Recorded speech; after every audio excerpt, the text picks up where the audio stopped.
My mother has never been a dramatic person. I want to say that first because everything I'm about to tell you is her story as much as mine, and she is the most grounded, practical woman I know.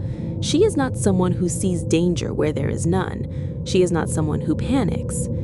I was 6 years old. I'm telling you this as an adult, reconstructed from my own memory and from years of conversations with my mother about what happened. Some of what I remember is mine. Some of it is hers. All of it is real. We were living in a ground floor apartment at the time. My parents had recently separated, and it was just the two of us, my mother and me. Small place, 2 bedrooms at the end of a hallway, across from each other. My mother was careful. She locked the deadbolt every night, and she put the chain on, and she checked the windows, and she did all of this methodically, the way a woman alone learns to do things when she is responsible for keeping something small and irreplaceable safe. I don't remember what woke her. She said later it wasn't a noise exactly. It was more like a change in the quality of the air, like something had shifted in the apartment and her body knew before her mind did. She sat up in bed and listened, and then she heard breathing in the hallway.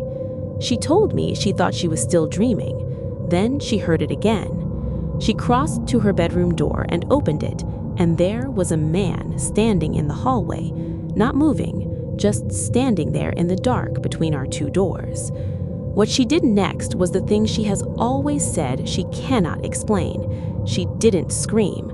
She stepped back into her room, picked me up off her bed where I had fallen asleep beside her, walked to the window, opened it, dropped me gently to the grass below, and followed me out. Then she screamed. The neighbors called the police. The police came and found no one inside. The front door was unlocked, which they used to explain how the man had left. My mother swore she had bolted it. She had no explanation for how he got in. Here is the part that I think about most. About a week after it happened, my mother was cleaning the apartment. She is always cleaned when she is anxious. And she opened the door to the water heater closet in the kitchen. She'd never had reason to go in there before. It was a narrow closet, barely big enough for a person to stand upright. Inside, pushed toward the back, was a notebook and a pair of gloves and several gum wrappers. She called the police again. They looked at the notebook. There were names in it. Not just her name, other names, addresses, small drawings. The police couldn't tell her how long it had been there. They said they believed the man had entered the apartment on a previous occasion and hidden in the closet, had been inside before and had been waiting. They moved us to a new apartment within 2 weeks. She never fully explained to me what was in that notebook until I was much older.